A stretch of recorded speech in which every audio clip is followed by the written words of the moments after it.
Hello everybody and welcome to another knockoff review.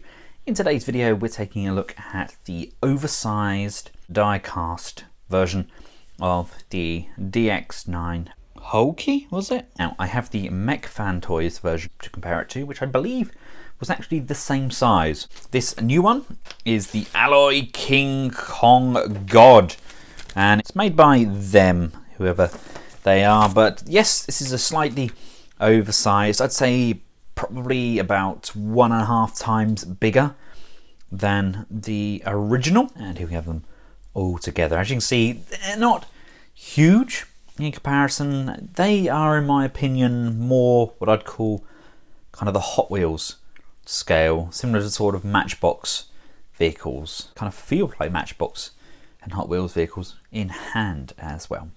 Let's take a closer look at the individual vehicles. This is Shovel Truck, aptly named because he has a shoveling truck. They got that on upside down. I think they have. That's awesome. But it's die cast. All of that is die cast. Got some nice paint on those windows and got some nice painted up rims. And again, like I said, if we bring in a Hot Wheels car for comparison, I think that's more a kind of Hot Wheels scale. And some Legend figures. I mean, what do you guys think? I think that's a pretty close scale. I'm not sure whether they're intending to scale them with the original Legends and the likes of DX9, or whether they're trying to scale them with the new kind of scale that we have from Mech Fan Toys. We next take a look at Crane. Crane is aptly named Crane because he is a crane. This section here is all die cast on him. Again, the wheels roll. Got a nice visible face sculpt on here as well. The faces on these are genuinely pretty darn good. Again, everything is as it should be. Everything rolls nicely, and they honestly do feel like Hot Wheels cars in hand. I could easily give these to somebody, and if I didn't tell them they transformed, they'd probably just play with them like trucks. Let's take a look at Bulldozer. Again, his scoop, which is on the correct way, thankfully, because it's pinned, is die cast. Again, nice clean paint applications, nicely applied. We have their insignia on the bottom of his shovel. That's a shame. I don't really like having the insignias on. I mean, it's not going to be horrendous to try and get that off, I don't think, but as a preference I'd like to apply my own stickers, but that may just be me. Let's take a look at Blender and their interpretation of Mixmaster. Again, nice clean paint applications. We have a spinning truck, which is always a very welcome sight. It's a very nice kind of G2 yellowy orange as well. There is die casting. I can feel the heft. The drum, I think you'll find, is die cast. I love how that spins as well. Very nicely done, and it's actually a different sculpt to what we got with the original. So I do like the added detailing. I mean, even the grille has been painted up differently, and they'll have the big fat windows on there. And then we could bring in Dumper. Goes along there nicely. It's this section here, which is die cast on him. You do have to kind of bend that up and don't quite have it all the way down because it will catch underneath. But everything's the right way up. We have some nice painted details on there. These all hold together exceptionally well. I would have liked these windows painted as opposed to the rims. I think that's probably an error. I think they've painted that incorrectly, but again, really nice colour, really solid piece. And last but by no means least, we have Excavator. Guess which piece is die cast on him. It slides up and down and it's very hefty, and as you can see, it actually makes him sit slightly offset. Again, nice paint applications throughout. Love the purple on these treads. Very, very nicely done. It's just this really does swivel, and you've got to try and hook that on there and keep that still, but it really does want to tip forward. Whilst we've got Excavator, let's get him transformed up into his robot mode. We can start by opening up these arm sections on the back there. His head is just here. Really nice sculpt on that head. We'll rotate the torso around. This closes up. These can then come down and down. Bend the legs and the waist inwards and downwards.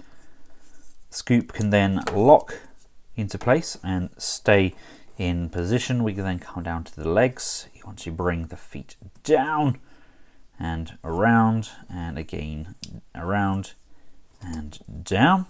And there we have him. He looks pretty nice, doesn't he? He's not too back heavy, and it's a good size figure. I'll do some comparisons once we've got the rest of them transformed up, but it's really nice. He's a good looking figure. I mean, that's a pretty nice head sculpt on there. We have some up and down motion on the head, have ball jointed shoulders and a ball jointed forearm. Rotation on the waist. We have the bend on that upper thigh, which is meant to be the knee. We have up and down on those feet, as well as some rotation on the hips. So you've got a fair bit of range there. You have rotation on that ball joint as well. It's just this doesn't really want to stay into position. However much I try, it just doesn't really lock in there as well as it should. I didn't even have to unscrew it. It was just me being silly. I just needed to rotate it on this axis. I had it down like that. It's been a long day. I had a bad spout of agony last night. But yes, this is their shovel truck. What an amazing name. This can come down to the back and sit nicely behind the head. The head itself can be found by bending the legs down and sliding this torso inwards, revealing the head. Ah, it's silver. That's not going to be to everybody's taste, but we can then adjust the feet like so, and there we have our amazing shovel truck. That's a pretty good head sculpt, albeit silver. Was the G2 twice silver? It's been such a long time since I had one, but all in all, it's a pretty good likeness. Come along to our Bulldozer. Again, the transformation on these is simplistic, but it's basically what DX9 did. They did all the hard work with working out the engineering and where things go, and then MechFan Toys knocked it off, and then whoever these are knocked it off again. It is a shame. Unfortunately, the knockoff and third-party world, it's a very dog-eat-dog world. There's a lot going on behind the scenes, and I'm pretty sure a lot of the third-party companies are involved with the knockoffs, and there's a lot of backstabbing going on, unfortunately, and I think friends are leaving friends and taking designs and that with them that they don't own the rights to, and it's a nasty business. And again, the chest doesn't really tab in greatly. Nothing really I can do there. I'm just trying to push that in. The waist does kind of push. The only way you can get it kind of tucked in there nicely is to have the legs fully extended, but they really don't look right. You need to have them forwards like so. That's the only way of them really sitting right, and that's just going to have to stay up there with sheer willpower alone. But again, really nice head sculpt, nicely done.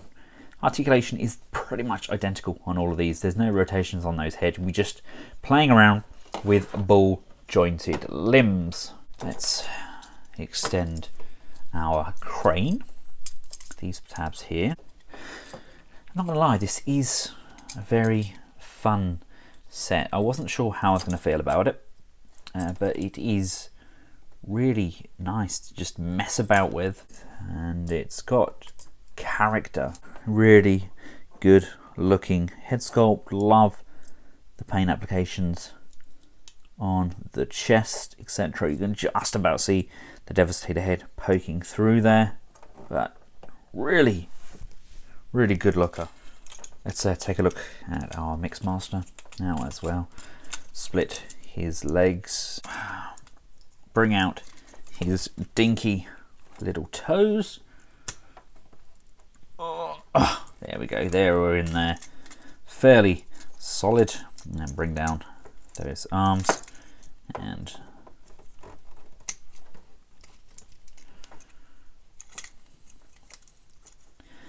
we can bring down those guns on the top. And this piece here is a solid lump. Now he's a fairly off balance figure because there's so much heft to that backpack, but again we've got a really outstanding head sculpt. Lovely paint application on the chest there. Love Mixmaster. He's got a really angry looking face as well. And last but not least, we have dumpers. Dumpers. That's a different name. Let's lift these up. This is all going to form his legs. You can just extend down. You can see where this is going. Fold those legs in. Bring the arms around. Bring the head up, rotate that around, and we can just bring his arms around on those sliding sockets like so, and then just collapse this down and tab that in. Look at that, he's a right bruiser. There we have all of our G2 Constructicons. Now this is where it gets interesting. I really want your opinion on where these are meant to scale. These are the new Hasbro Legends size, which I think that kind of works. This is the older Legends size. See, I think they're far too big for that. This is the DX9 scale, which was originally meant to scale with these Legends. I think they're slightly too big for these. Slightly too big for the DX9 Legends, in my opinion. And if we bring in the kind of Mech Fan Toys or Mech Planet Hot Soldiers series, I think that's personally, in my opinion, where they're meant to scale. I think they're slightly too big for the DX9, far too big for the original Hasbro Legends. They scale really quite nicely with the new Transformer Legends figures and the Mech Fan Toys figures. I think that's definitely the scale that they're targeting. Now, as fun as these figures look, they do come with weapons. The weapons are a little bit lackluster. They're different, to say the least. They're basically the larger gun broken down, but there's not a great deal of imagination kind of gone into these. There's a few moving parts, but all in all it does kind of look like a gun that's just been broken down into sections. Obviously the idea is to build all of these up to form our Devastator gun. So we can start by just tabbing these all together. We can bring in the larger pieces, bring these pieces down. These are going to slide in and tab together. These come down and come down. That's going to slide and tab in like so. This and this will line up, and then this can come in on top and slide in to here. Just push and tab that in, push it all together so it clicks, and there we have their combined weapon. Now let's get them transformed up. Head goes down. We can sort out these legs, we can straighten these out. bring these legs all the way back again. This is going to come upwards. This is going to form the hand section. And if we look on the underside here, this is the clip that we pull out, which attaches to our torso. These can come off. Rotate those arms so they fit into the middle, rotate this around, and that's all going to tab in there. And then these can just slide back on to this, like that, and collapse this. We now have an arm. Now we also get some fists. The fists are a fixed unit. We could just slide that in. We have an articulated thumb, and the fingers bend round. I'll just extend that and come round. This goes there, and there we have the first arm. Start the procedure for the second arm. Again, bring this piece outwards and on the underside, like so.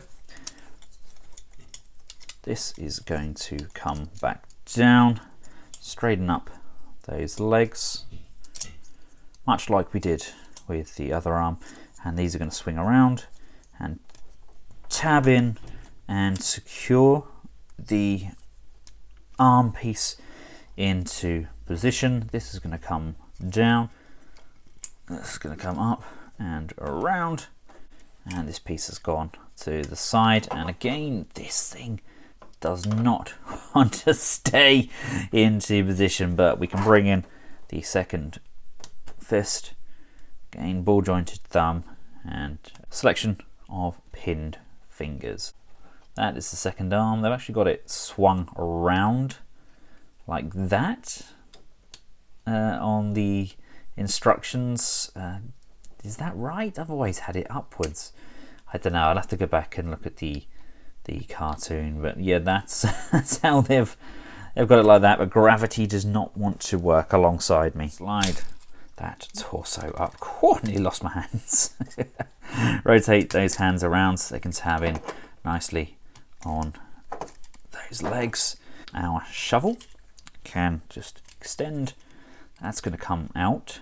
This can come back down, slide into position. This can then rotate, collapse downwards, and like so. And that is a very nice sturdy base. And when we get the leg sections in, they're going to just join in by pegging in on here, and he shall form the leg. Our second leg is formed by Mixmaster. These can come up, this comes up, and these come out like so.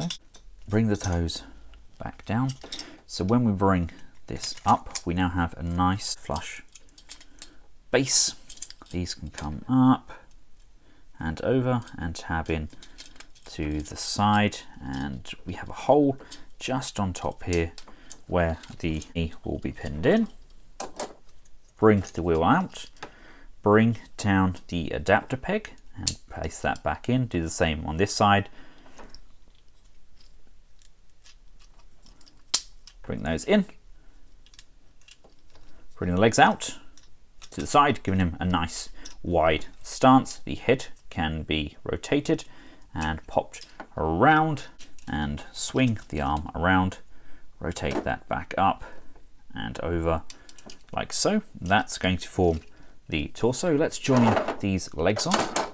Whilst we've got them here, we can just plug that in like so. Slide this in and this one in, and just reconnect that tab. And last but not least, we just have to transform crane. So we bring these legs back over like so. We bring this piece down, this comes across. This is actually going to form the chest plate, something I absolutely loved about the DX9 version. Really intuitive. And this can come upwards like so, rotate around. The arms can come down, around, and sit on the bottom. These can then come out to the side. This is going to swivel around, and there's a peg just on the side here. That's going to slide and peg in, and then there's a peg on the front of this chest armor again to locate that side tab. Again with this side, bring that round, tab that in, bring that in, push and tab, and then tab the chest plate into position. Don't really want to tab in fantastically on the side there. I think it's more an area to aim for than anything else. Okay, now join the torsos by bringing this piece across, so the circle will come in and tab, this will tab into there, and these should, in theory, tab in at the back there, bringing everything in together. This is probably the most difficult part because you're trying to line up several different tabs at the same time. Yeah, I think we are officially all connected. We now can bring the arms inwards and supporting the back of that shoulder joint. Can bring that in, and there we go, that's tabbed in. And the same on this side, supporting the back of the shoulder. And here we have him fully transformed up. He holds together pretty nicely. He's not without his faults. They do tend to pop apart when you breathe funny near them, but all in all it's an excellent design. It's been really thought out. DX9 done an amazing job with the original design. XINGBIANZHANSHEN done a good job of copying it, and XINGBIANZHANSHEN the alloy King Kong God is kind of the final version, the size and scale that we really needed. I love that G2 color. I love his huge rifle as well. It's kind of oversized nonsense, but it looks incredibly good in hand. The logos aren't that apparent when you have him combined up like this, and all in all I think it looks excellent. Now, having him fully combined up, he looks good, but again my scale issues become a problem. I am a bit of a scale junkie and I like things to look as they should. Bringing in our XINGBIANZHANSHEN dinos in their robot modes, I think they personally look too big, but if we bring in the DX9 Grimlock and Prime, I think that scale really works. So I'm kind of torn. In robot mode they scale with the XINGBIANZHANSHEN. In the larger mode I think they scale really well with the DX9. What do you guys think? The head is on a pivot so we can look up and down, left and right. No real additional range there, a little bit of rocking, but it's a rather nice face sculpt. Not very kind of cartoon accurate, but it's not bad at all. The arms do tend to pop off of this section. I don't like the two pegs pegging it in. We can move the arms outwards, we can move up and down. We have rotation on the bicep, we have a curl on the bicep as well, and we have rotation on that wrist as well as the articulated thumb and those pinned fingers. The waist is a fixed static unit. We have no crunch there at all. Unfortunately, we can't move these hip skirts forward, so the legs kind of come that far forward and go all the way back, then come out to the side on a high kick, but the weight of that die cast now wants to bring the legs down. The knee doesn't really bend any further than that. Come down to the feet, we can pivot the shovel to get a bit of depth, and the same with the mixer, we can pivot the front of the cab. So okay, we've got slightly floppy arms, limited articulation, and the articulation that we do have is hindered because of the weight of the die cast. But would I buy this again? Yeah, probably. It does look good on display. I'd love to get more DX9 figures done in a G2 kind of color scheme. I think personally this scales better with the DX9 figures than the DX9 HULKIE. I think this is a much better scale as a Devastator. The individual figures definitely scale better with the XINGBIANZHANSHEN, as do the vehicle modes in my opinion. But as a Devastator, this is definitely a DX9 Legend scale in my opinion. And last but not least, here we have him alongside the XINGBIANZHANSHEN figure, just bringing that DX9 Prime back in. I think he looks better with the oversized. But again, that's just my opinion. The Make Fan Toys one does kind of hold together slightly better, but it's due to the lack of die cast. There's no heft to any of those joints, and the connectors that DX9 did for the shoulders, they just don't really work as well as I would like. I do miss the floating hip skirts that we got with the Mech Fan Toys version. This solid lump looks the part, but practicality, it really does hinder those legs. Once again, I'd like to thank Sir Toys for making this review possible. I've included a link in the description below where this can be purchased. I imagine there's going to be all variations of colour of this guy. So knock yourselves out and get what you must. Until next time, from myself and Devastator, thanks for watching. Good